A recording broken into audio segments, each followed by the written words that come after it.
guys, this is Comic Uno, and today I'm doing Comic Uno's Best Comics of the Week, and this is a show where I review all the comics I've read this week in one show. We go least favorite to best pick of the week and everything in between, and I also have a main topic for this episode, which is to do with the Amazing Spider-Man issue this week. Should we trust Norman Osborn? Should Spider-Man trust Norman Osborn? So stick around so we can talk about that topic as well. And also, I have a Kickstarter going on for my comic Slice of Life. It's about an anime character that comes to life and falls in love with a high school cheerleader, so go check that one out. And also, at the end of the video, we talk about the viewer's pick of the week, so if you want a chance to be featured on the episode, be sure to let me know your pick of the week in the comments below. Now, let's jump into this week's books. I had about 9 books, so, it's an average haul for my comics in the amount of number of books I got. So number 9 for me is Action Comics issue 1048. I gave this one a try because it looked like it's a jumping on point for Superman. He has returned to Earth. I'm like, okay, what is this going to look like? How is the metropolis, the city, his family going to deal with him being gone for such a long time? What has changed? And let me tell you, nothing has changed because they don't deal with that at all in this issue. It's more about the new gods. There's 2 other characters, I don't know who they are, that show up in here, which I guess has to do with the previous arc, and Lois is dealing with them. And yeah, new gods show up. There's some Lex Luthor scenes here, and that's kind of it. I was a bit disappointed with this one. Also, I felt like the art was very gritty for the type of book it is, a Superman book, that's honestly, I didn't think that was that dark of a story. So overall, giving that one 2 stars. I don't think I'm going to continue to read Action Comics. I think the next time I'll read a Superman stuff is, I think in the next couple of months, they're kind of rebooting or doing new stuff with the Superman family as a whole. So you're going to get some Connor stories. You're going to get some, Superman's relaunching with, is Joshua Williamson writing it? I believe so. So I'll try out Superman again at that point. So let's jump on to number 8, which is Vanish, issue 2. And Vanish, I like the first issue a lot. I will say it's not my genre usually. I didn't really grow up with 90s Image comics. I didn't really read Spawn. I read some of Witchblade. I don't know if, I guess the aesthetic is kind of comparable to that. So, Darkness kind of has a vibe of that. I didn't really read those comics growing up. Besides Witchblade, I read that as I got older. But, so yeah, 90s Image, not my thing. I'm not usually a Magic person. But I like how Donny Cates really recreates genres. I like his writing. I love Ryan Stegman's art as well. I love them as a pair.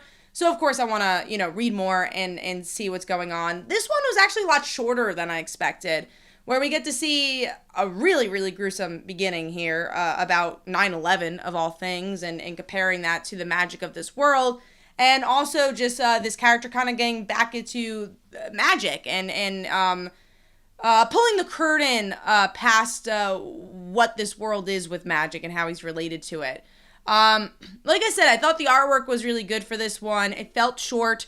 I didn't like this issue as much as issue 1, but it still gave me enough to say, I'm curious to see where this goes and what world Donny Cates and Ryan Stegman end up creating. So giving that one 3 stars, and that is number 8.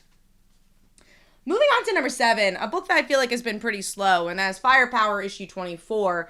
And this one does not pick up that much until the end, where it's mostly an action issue.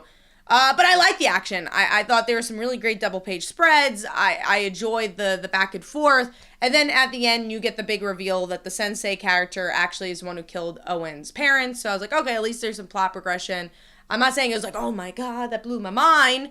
But it was plot progression, and we haven't gotten that in a while. So overall, I gave this 3 stars because I do think it was an improvement from what we've been getting. And I do love the art style, so the action-type issues are great. But I definitely want this story to move more, and I want this to be more character-driven like it was in the beginning of this series. So overall, giving that 3 stars, and that is number 7.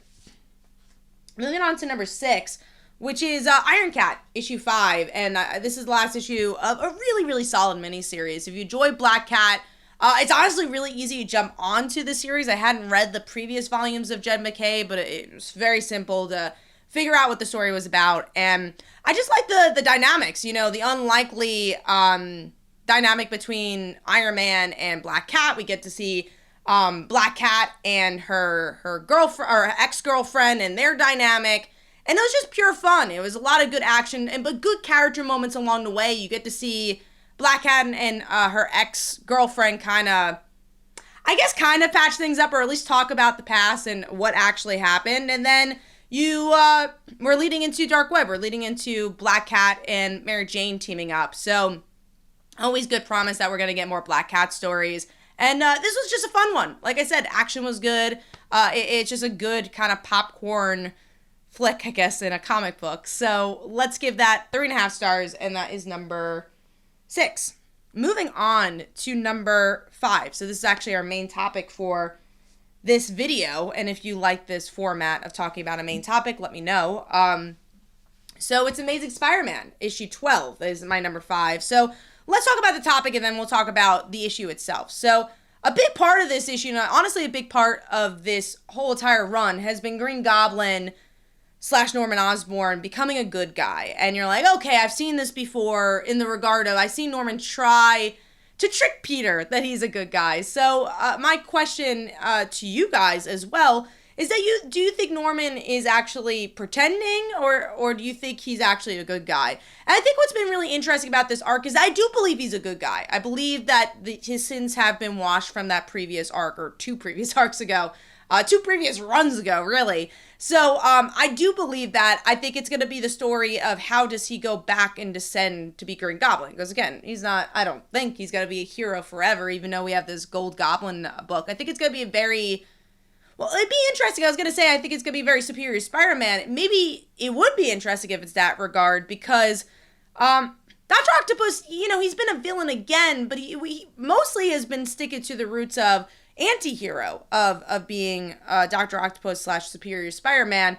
So curious to see which line Norman will draw. But there's a big difference between Dr. Octopus and Green Goblin. Green Goblin is the biggest Spider-Man villain, even if Dan Slott made Dr. Octopus a bigger villain, or a bigger character, we'll say.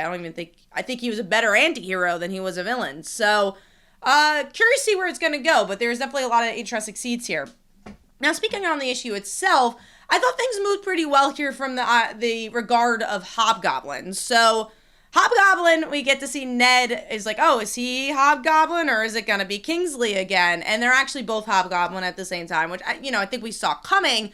But I'm like, okay, this is an interesting thing to play with. 2 Hobgoblins as Green Goblin's a good guy. So it's like, all right, are they going to be the replacement Goblin? Especially because we also have some more other Goblins showing up. Like Hallows Eve, who's kind of like a goblin character, and then Normie, who's going to be the Red Goblin in next couple of months. So what is this going to play with the bigger Goblin story? And I think it was paced well here. And I just hit my microphone. But yes, it was definitely paced well. And my only real negative is, yes, I want to see even more happen. I don't think it was like a tremendous, like, oh my God, shocking moment. And I don't love the art with John Romita Jr., but I thought this was a solid issue. So giving that 3.5 stars, and that is number 5.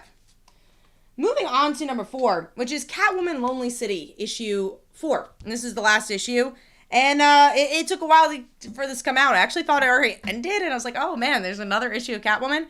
And things actually wrap up pretty nicely. It's very much a story about Catwoman and her relationship with Batman, especially all these years later, and seeing his death, and we kind of see the mystery and those moments patched together, because everyone thought she killed Batman in this universe. And then you get some really good moments between some secondary characters, like Poison Ivy sacrifices herself. We get to see a little bit more of the unlikely relationship between Riddler and Catwoman. The artwork is obviously great. Cliff Chiang being the writer and the artist for this one really makes this such a smooth comic.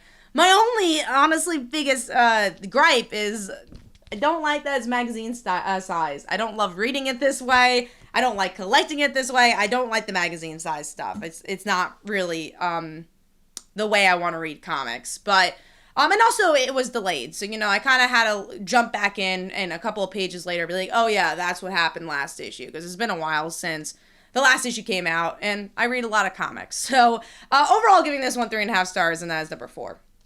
Moving on to number 3, which is Mighty Morphin Power Rangers issue 101. And this issue is a new era for Power Rangers. You know, Ryan Parrott has been on the series for a very long time, and he ended his era of Power Rangers, or at least with the main Power Rangers series. I know he's going to be doing TMNT and Power Rangers as well, the sequel to that.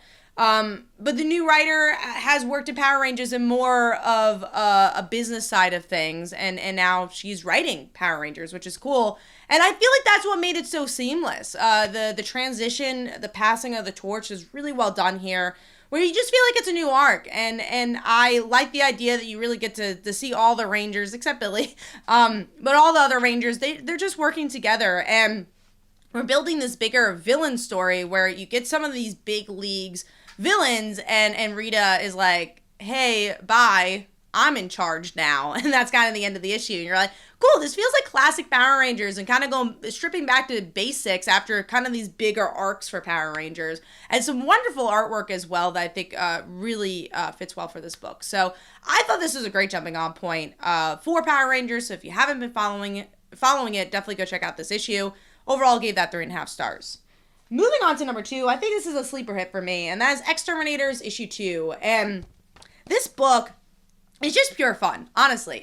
The humor really lands throughout it. The girls' chemistry are really good. Like the opener, the last issue, you get to see Wolverine, Laura, show up, and you're like, oh man, this is gonna be a fight. Are they gonna be against each other? And Laura's like, hey guys, what's up? You know? And we get to see them work together and just try to get out of this almost arcade-like scenario. And they have to fight each other, they have to fight themselves, and it's just fun.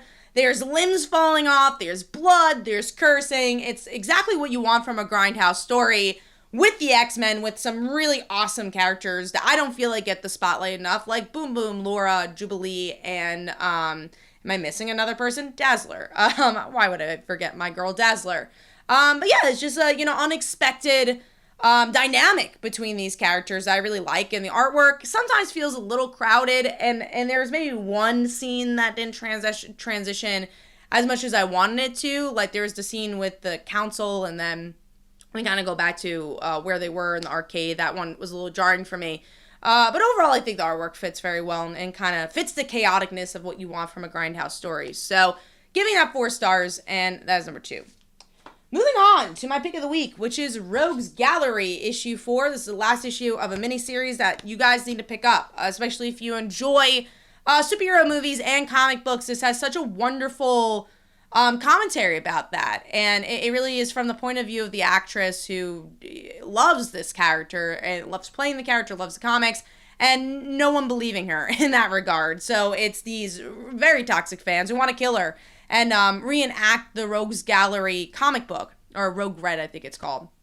And we get to see that action. We get to see, how she's learned from being an actress and her stunts to try to survive, and watch her husband die in this one, and where her story kind of leads. And I just thought things wrapped up really well. And in the regard of really nailing all the themes that I was trying to hit. Again, what happens when fans take it too far, the inside look of the person, not the character, not the actress. And I feel like they really nailed that down in this whole entire issue. So overall, really solid finale from the beginning. Great issue 1. The middle, I thought, was paced really well. It's just a really good beginning, middle, and end. And definitely recommend Rogues Gallery overall. So giving that 4 stars. There's some really good action as well from the art style, some grittiness in this. And one scene I really liked is the blending of Twitter and like social media as she gets ready to kind of become her character, but also in that regard become herself and show I'm more than this character. So I love that too from an art perspective. So like I said, 4 stars. That is my pick of the week.